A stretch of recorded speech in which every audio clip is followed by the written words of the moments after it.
Good morning everyone, welcome back to my channel. আশা করি সবাই ভালো আছেন, আমরাও ভালো আছি। সকাল এখন প্রায় 6:30 মতো বাজে। ঘুম থেকে উঠেই চা বসিয়ে যা যা কাজ সেগুলোই সারতে লেগেছি। ফাইনালি ঠান্ডা পড়ে গেছে। এতটাই ঠান্ডা লাগছিল সকালবেলায়, তাই এই বাথরবটাই গায়ে নিয়ে চলে এসেছি। প্রচণ্ড ঠান্ডা লাগছিল।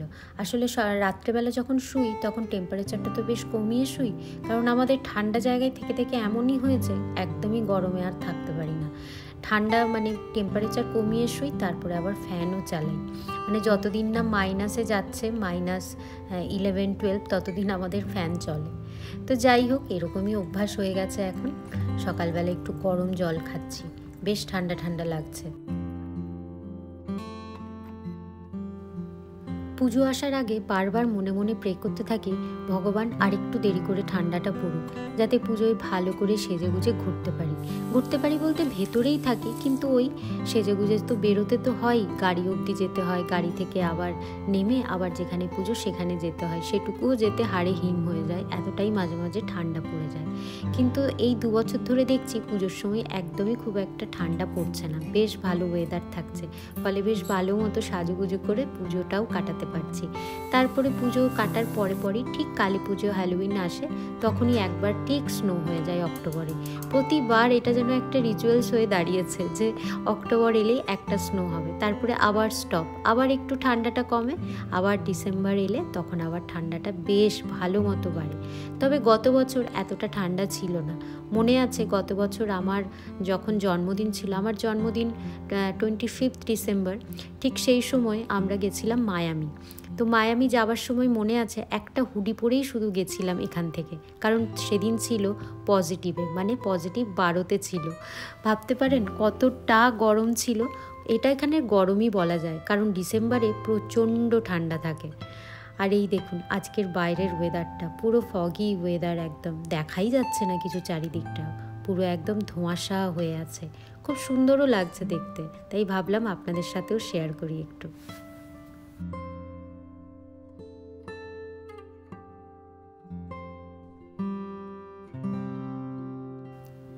ইন্ডিয়া যাব বলে গোছাগুছির কাজ শুরু করতে হবে, তো তার আগে জামা কাপড়গুলো একটু কাচাকাচি করে নেব। এখানে সব জামা কাপড়গুলো আগের দিনই বললাম সব একদম জমা করে রেখেছি, যেগুলো কাচবো আজকে, যেগুলো মেশিনে কাচবো আর যেগুলো হাতে কাচবো দুটো আলাদা করে নিলাম। যেগুলো থেকে রং উঠবে না মনে হলো সেগুলো মেশিনে দিয়ে দিচ্ছি, আর যেগুলো থেকে রং উঠবে মনে হচ্ছে সেগুলোকে হাতে ধোবো বসে বসে।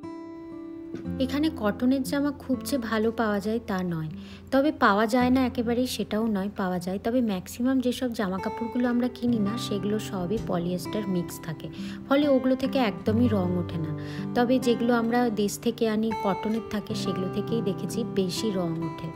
আর কটনের জিনিস যখনই কিনি তখনই ট্যাগটার দিকে তাকালেই দেখতে পাই হয় মেড ইন বাংলাদেশ, নইলে মেড ইন ইন্ডিয়া, নইলে মেড ইন ভিয়েতনাম লেখা থাকে। এখানকার দেখেছি কটন ভীষণই কম থাকে, খুঁজে খুঁজে খুব কম জামা কাপড় পাওয়া যায় কটনের, আর দামও হয় সেরকম। মেশিনে জামা কাপড় কেচে কেচে এখন এমন অবস্থা হয়েছে আর হাতে কাচতেই ইচ্ছা করে না, কিন্তু উপায় নেই, যেগুলো থেকে কালার ওঠে সেগুলো তো কাচতেই হয়। জামা কাপড়গুলো ভিজিয়ে দিলাম, একটু ভিজুক, ততক্ষণ ভাবছি আর বাকি যে কাজগুলো আছে একটু করে নিই। মানে এই ফাঁকে সময়টা নষ্ট না করে এখানে চলে এসেছি, টেবিলটা একটু ক্লিন করে নেব। আর এই জায়গাটা, লফটটা বিশেষ করে বেশ নোংরা হয়েছে, পুজোর পর থেকে একবারও ভ্যাকিউম করা হয়নি, তাই ভাবলাম পুজোর পর একবার ভ্যাকিউম করে নিই, কারণ ঘোরাফেরা হয় তো এই জায়গাটায় বেশি থাকা হয়, তাই এই জায়গাটা নোংরাও হয় খুব বেশি। দেখতে দেখতে সব পুজো কেটে গেল, এবারে আসছে থ্যাঙ্কসগিভিং, আর থ্যাঙ্কসগিভিং কাটলেই আমাদের এবার ইন্ডিয়া যাওয়ার পালা। তো একটার পর একটা লেগেই আছে, আর এবারে না আর নিঃশ্বাস ফেলারও সময় নেই, কিছু না কিছু কাজ রোজ আমার আছেই, মানে থাকছেই। এখনও জানেন পুরো বাগান পরিষ্কার করা হয়নি, যে গাছগুলো শুকিয়ে গেছে ঠান্ডার জন্য সেগুলোকে তুলে ফেলা হয়নি, মাটিটাকে ঠিক করে রাখা হয়নি, এলোমেলো হয়ে আছে এখনও প্যাটিওটা, সেগুলো সব পরিষ্কার করতে হবে। আগে ভাবলাম জামা কাপড়টা কেচে সব রেডি করে রাখি, সময় করে ঠিক এক ফাঁকে আয়রন করে নেব। এই কাজটা হয়ে থাকলে না আস্তে আস্তে আমি জামা কাপড়গুলো একে একে অল্প অল্প করে গোছাতে পারবো, আর তার ফাঁকে ফাঁকেই বাগানের কাজগুলো করব। যদি এটা ফেলে রেখে দিই এখন আর হবেই না, মানে ওই দিকে গোছাতে আমার অনেক দেরি দেরি হয়ে যাবে। আসলে অনেক কিছু মনে করে করে নিতে হয়, তো তাই সেগুলো আগে থেকে একটু করে রাখলে সুবিধা হয়। হঠাৎ করে গোছাতে গেলাম একদম যাবার আগের দিন, তখন আধা জিনিস মনে পড়ে না, ভুলে যাই কত কিছু। সেই জন্য আমি অন্তত 2-3 সপ্তাহ ধরে অল্প অল্প করে ব্যাগে জিনিস গোছাতে থাকি। যা মনে পড়ে টুকটুক করে এসে ব্যাগে রাখতে থাকি, তারপরে একেবারে ভালো করে গুছিয়ে রাখি। এখানে দেখুন আমার সব যা যা জামা কাপড় এখানে কাচার ছিল সব কাচা হয়ে গেছে। ম্যাক্সিমামই দেখুন এখানে ব্লাউজ, আর সব কেচে কেচে আমি আলাদা আলাদা করে এখানে জল ঝরতে দিয়েছি, কারণ ঘরের মধ্যেই শুকোতে দেবো, তাই জলটা ঝরে যাওয়া খুব প্রয়োজন, নইলে কার্পেটের ওপর পরে কার্পেটেও দাগ হয়ে যাবে, আর কার্পেটটা তো ভিজেও যাবে, তাই 5-10 মিনিট একটুখানি জলটা ঝরতে দিয়েছি। চলুন, জামা কাপড়গুলো কাচা হয়ে গেছে, এবারে মেলে দিই। অনেকক্ষণই ভিজতে দিয়েছিলাম, সাথে সাথে এখানে ভ্যাকিউম করলাম, অনেকটা টাইম লেগে গেছে। ততক্ষণে মেশিনে যেই জামা কাপড়গুলো দিয়েছিলাম সেগুলোও কাচা হয়ে গেছে। একসাথেই সবগুলো মেলে দিয়ে চলে যাব, ব্যাস আজকেই সমস্ত জামা কাপড় একদম কেচে পরিষ্কার হয়ে গেল। এবারে বসে একদিন ঝট করে আয়রন করে নিলেই হবে।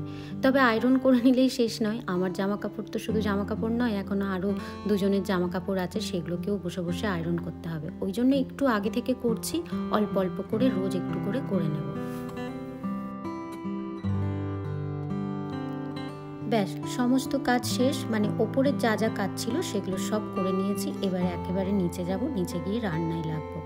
আজকে একটু মাশরুমের তরকারি করব, আর একটা নতুন রেসিপি আপনাদের সাথে শেয়ার করব। আপনারা হয়তো অনেকেই জানেন, কিন্তু এটা আমি প্রথমবার বানাবো। আর এই দেখুন আজকে মাশরুমগুলো কি সুন্দর পেয়েছি, একদম সাদা সাদা ফ্রেশ। আর এরকম ফ্রেশ মাশরুমের তরকারি খেতে খুব ভালো লাগে। আপনাদের সাথে আগে শেয়ার করেছি, তাই আজকে আর শেয়ার করব না। মাশরুমের তরকারিটা আমি নিরামিষই বানাই, আর যদি মাশরুমের ঝাল করি তখন একটুখানি রসুন দিই, তাতেও বেশ ভালো লাগে খেতে। মাশরুমের যে ঝালটা হয় সেটাও গরম ভাতে খেতে দারুণ লাগে। মাশরুমের তরকারিটা বসিয়ে দিয়ে আজ আপনাদের সাথে শেয়ার করব বেসন বড়ার পোস্ত। বেসন বড়ার পোস্ত খেতে আমার ভীষণ ভালো লাগে। মুসুর ডাল বা মুগ ডালের সাথে ভাত মেখে তার সাথে বেসন বড়ার পোস্ত ভীষণ ভালো লাগে। বেসন বড়ার ঝাল তো আপনাদের সাথে আগে শেয়ার করেছি, কিন্তু পোস্তটা কখনো শেয়ার করিনি। এটাও খেতে হয় খুব ভালো। এখানে দেখুন বেশ অনেকটা বেসন নিয়ে নিয়েছি। বেসনের মধ্যে এখানে একটু হলুদ, একটু লঙ্কা গুঁড়ো, একটু কালো জিরে, পরিমাণ মতো নুন, আর অল্প একটু খাবার সোডা দিচ্ছি, যাতে নরম হয়, মানে ফোলে ফাঁপে তাতে নরম হয় বড়াটা। এবারে ভালো করে মিক্স করে নিলাম, তারপরে জল দিয়ে বেশ ভালো মতো করে এটাকে গুলে নেব। এমনভাবে গুলবো যাতে কোনো লাম্পস না থাকে, আর খুব বেশি যাতে পাতলা না হয়, একটুখানি বড়া দেবার মতো যাতে টাইট থাকে। এখানে ভালো করে দেখুন আমি মিক্স করে নিচ্ছি, একটু ফ্যাটাতে হবে ভালো করে যাতে ফাঁপে। ওই সব করতে করতে এখানে দেখছি আমার মাশরুমের তরকারিটাও হয়ে এসেছে। কষিয়ে নিলাম ভালো করে, মাশরুমের জলটা যাতে একদম শুকিয়ে যায়। এবারে আবার জল দিয়ে এটাকে সেদ্ধ হতে দেব। এটা এদিকে হতে থাক, ততক্ষণ চলুন বড়াগুলোকে ভেজে নিই।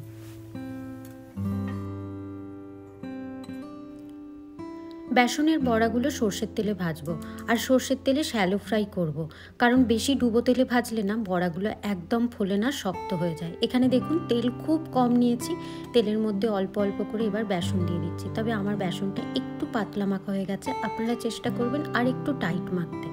এখানে বেসনটা দেওয়ার পরই অল্প অল্প করে এবার দেখুন ফুলতে থাকবে।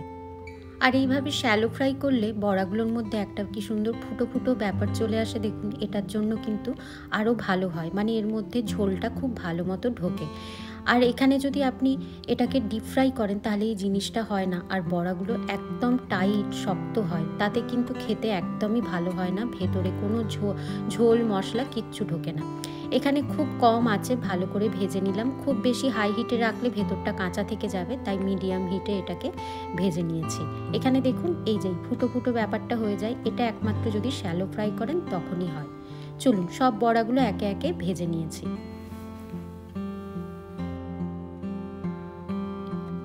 এখানে দেখুন আমি পোস্তকে আগে থেকেই ভিজিয়ে রেখে দিয়েছিলাম, বেশ অনেকটাই পোস্ত নিয়েছি, কারণ বড়াও আছে অনেকটা, দুটো কাঁচা লঙ্কা দিয়ে দিয়েছি। মা বলে পোস্তকে আগে থেকে ভিজিয়ে রাখলে পোস্ত বাটার পর খেতেও ভালো লাগে, আর পেস্টটাও হয় খুব ভালো। এখানে পোস্তটা দিয়ে দিলাম তেলের মধ্যে, যেই তেলটাতে ভেজেছিলাম বড়াগুলো সেখান থেকে অল্প একটু তেল তুলে রাখলাম, কারণ অতটা তেল লাগবে না। আর যেটুকু তেলে এখানে গরম হয়ে গেছিলো তার মধ্যে পোস্তটা দিয়ে দিলাম। ফোড়নে আপনারা চাইলে একটু কালো জিরে এরকমও দিতে পারেন, তবে আমি আর দিইনি কিছু ফোড়ন, এখানে জাস্ট পোস্তটা দিয়ে দিলাম। পোস্তর মধ্যে দিয়ে দিলাম অল্প হলুদ, লঙ্কা গুঁড়ো, পরিমাণ মতো নুন আর অল্প একটু মিষ্টি, মিষ্টিটা কিন্তু অল্প একটু দেবেন, তাহলে খেতে আরও ভালো হয়। এবারে পোস্ত মশলা সমেত ভালো করে কষিয়ে নেব। এখানে যখনই পোস্তটা ভালো মতো কষানো হয়ে যাবে, তেল ছেড়ে আসবে, তখন এর মধ্যে দিয়ে দেবো বেশ অনেকটা গরম জল, কারণ বড়াগুলো দিলে জলে তো একটু ফুটলে তবে রসটা ঢুকবে, তাই একটু জল দিতে হবে। এখানে আমি একটু কমই জল দিয়েছি, একটু ফুটুক, তারপরে আবার একটু জল অ্যাড করে দেবো। তার আগে এখানে বড়াগুলোকে দিয়ে দিলাম, বড়া আর পোস্ত সমেত একটু ভালো করে এখানে নাড়াচাড়া করে নেব। নাড়াচাড়া করে নেবার পর এর মধ্যে আরও একটু গরম জল অ্যাড করে দেবো, তা না হলে বড়াগুলো নরম হবে না, মানে জলে ভিজবে না। বড়াগুলো কিন্তু বেশ জল টেনে নেয়, তাই আপনারা চাইলে আরও একটু জল দিতে পারেন। আমার একটু কমই হয়ে গেছিলো, পরে এটা আমার মনে হয়েছে, তাই আপনাদেরকে আমি বলে দিলাম। অনেকেই এটা একটু রসা রসা খেতে পছন্দ করে, আমার তবে এটা একটু শুকনো শুকনোই বেশি ভালো লাগে, শুকনোতেই টেস্ট যেন বেশি ভালো আসে। চলুন এটা ঢাকা চাপা দিয়ে দিলাম। 5 মিনিট পর ঢাকা খুলে দেখছি সমস্ত জল টেনে নিয়েছে আর এখন বেশ মাখা মাখা হয়ে গেছে। তবে এটা রসা রসা বানালেও কিন্তু খেতে খুব ভালো হয়, আপনারা ওরকমও বানাতে পারেন, কারণ কিছুক্ষণ পর এটা আরও ড্রাই হয়ে গেছিলো। তো তাই বলছি আরেকটু রস বানালে জিনিসটা একদম ঠিকঠাক থাকবে। এখন দেখুন কি ভালো লাগছে দেখতে, খেতেও কিন্তু দারুণ হয়। গরম গরম মুসুর ডালের সাথে, মানে মুসুর ডাল ভাত বা মুগ ডাল ভাতের সাথে এটা খেতে দারুণ লাগে। ঘরে যখন শাকসবজি থাকবে না, তখন এইরকম কিছু বানিয়ে খেতে পারেন। চলুন বেসন বড়ার পোস্ত রেডি, এবার এটাকে নামিয়ে নিই। বেশিক্ষণ গরম কড়াই রাখলে আরও ড্রাই হয়ে যাবে, আর প্রচণ্ড খিদেও পেয়ে গেছে। ওপরে কাজ করতে করতে এতটা লেট হয়ে গেছিল, লেট করে এসেছি, রান্নাও শুরু করেছি লেটে, তাই অনেকটা এখন লেটেই চলছি। খিদেও পেয়ে গেছে, দেখতে দেখতে প্রায় 2:30ও বাজতে যায়। গুবলুও চলে আসবে আর একটু পরে। আসলে এইসব বেসন বড়ার ঝাল, বড়ার কিছু তরকারি করলেই দেখবেন একটু লেট হয়। এই দেখুন কি দারুণ লাগছে দেখতে। মাশরুমের তরকারি আর বেসন বড়ার পোস্ত, আর সাথে গরম গরম ভাত, ব্যাস আজকে এই হলো আমাদের লাঞ্চ। ডাল টাল করিনি, তাই গোলককে একটুখানি দুধ দিয়ে দেবো, শুকনো শুকনো খেতে পারে না, তবে আমার শুকনো খেতেই বেশি ভালো লাগে। আজ আমি তো মাশরুমের তরকারিও খাবো না, শুধু এই বেসন বড়ার ঝাল দিয়েই খাবো। বেসন বড়ার ঝাল আর সাথে একটা যদি কাঁচা লঙ্কা বেশ ভালো করে মাখা যায়, ঝাল ঝাল খেতে দারুণ লাগে। খেতে দারুণ হয়েছিল, নুন মিষ্টি সব পরিমাণ মতো হয়েছিল, খুব ভালো লাগছিল। আপনারা অবশ্যই একবার ট্রাই করে দেখতে পারেন। গুড ইভিনিং এভরিওয়ান, এখন বাজে প্রায় 6:30 মতো। ওপরে বসে একটু কাজ করছিলাম, মানে আমার এডিটিংয়েরই কাজ থাকে, কিছুটা কাজ করে এসে ভাবলাম বেশ অন্ধকার হয়ে গেছে, সন্ধেটা এবার দিয়ে দিই। 4টে 4:30 বাজলেই এখন সন্ধে হয়ে যায়, কারণ আমাদের নভেম্বর পড়ার সাথে সাথে প্রথম সপ্তাহে, মানে প্রথম সানডে থেকেই সময়টা চেঞ্জ হয়ে গেছে। সময় চেঞ্জ হয়ে আগে এই সময় বাজছিল 5:30, সেই জায়গায় এখন বাজে 6:30। তো সেই জন্যই এখন তাড়াতাড়ি সন্ধে হয়ে যায়, যেহেতু সকালটাও একটুখানি লেটে হয়। সকালটা লেটে হওয়ার জন্য সন্ধেটাও একটু তাড়াতাড়ি হয়ে যায়। রান্নাবান্না তো সকালেই করে রেখে দিয়েছি, আরও টুকটাক কিছু কাজ থাকে, সেগুলো করতে থাকি। তবে তার আগে যেহেতু ঠান্ডা পড়ে গেছে, 1 কাপ গরম গরম চা না নিয়ে বসলেই নয়। চা নিয়ে বসে একটুখানি এডিটিংয়ের কাজ আছে, সেটুকু করে তারপরে বাকি কাজ সারবো। এডিটিংয়ের কাজ বলতে আপনাদের জন্য ব্লগ আপলোড করব বসে। গুবলুর টিউশন চলছে আর গোলকও বেরিয়েছে, তাই আমার একার জন্যই 1 কাপ চা বানালাম। এখানে অল্প একটু ঠাকুরের প্রসাদ ছিল, সেই প্রসাদটাই চায়ের মধ্যে দিয়ে দিয়েছি। প্রসাদগুলো এইভাবে চায়ের মধ্যে দিয়েই খেয়ে নিই। চলুন একটু আদা দিয়ে বানালাম, বেশ ভালো লাগে গরম গরম বিকেলবেলায় আদা দিয়ে দুধ চাই বলুন, চাই বলুন, বেশ ভালো লাগে। ওপরে গুবলুর টিউশন চলে বা ও পড়াশুনো টুকটাক করতে থাকে, তাই আমি ল্যাপটপ নিয়ে নিচে চলে এসেছি, কারণ নইলে আবার ওর কাছে আওয়াজ চলে যাবে। আমি একটু সাউন্ড দিয়ে শুনি, তাই একটুখানি অসুবিধাই হতে পারে, তাই নিচে বসে কাজ করছি। চলুন চা খাও হয়ে গেছে, ব্লগ আপলোডও করতে দিয়ে দিয়েছি। হাতের এবার কিছু কাজ আছে, সেগুলো ঝটপট করে নিই। গ্রসারি শপিং করতে গেছিলাম, তারপরে সেখান থেকে কাসুরি মেথি কিনে এনেছিলাম। কাসুরি মেথি শেষ হয়ে গেছিলো, তো কাসুরি মেথিটাকে আমি রাখার আগে একটুখানি তাওয়াতে হালকা করে গরম করে নিই। গরম করে ঠান্ডা হয়ে যাবার পর হাতে করে এটাকে গুঁড়ো করে দিই, তাহলে এটা একদম সুন্দর একটা মিহি পাউডারের মতো হয়ে থাকে। সেটা তরকারি এইসবে দিতে বেশ সুবিধে হয়, মানে ভালো লাগে। আর যদি এইভাবেই রেখে দিই, দেখেছি ময়েশ্চারে পাতাগুলো এত মিয়ে যায়, মানে নরম হয়ে যায়, হাতে করে আর গোড়ানো যায় না। তাই আনার পরে পরে এইভাবে একটুখানি শুকনো তাওয়াতে নেড়ে নিয়ে, মানে ড্রাই রোস্ট করি না, জাস্ট হালকা করে একটু গরম করে নিই, যাতে মুচমুচে হয়ে যায়।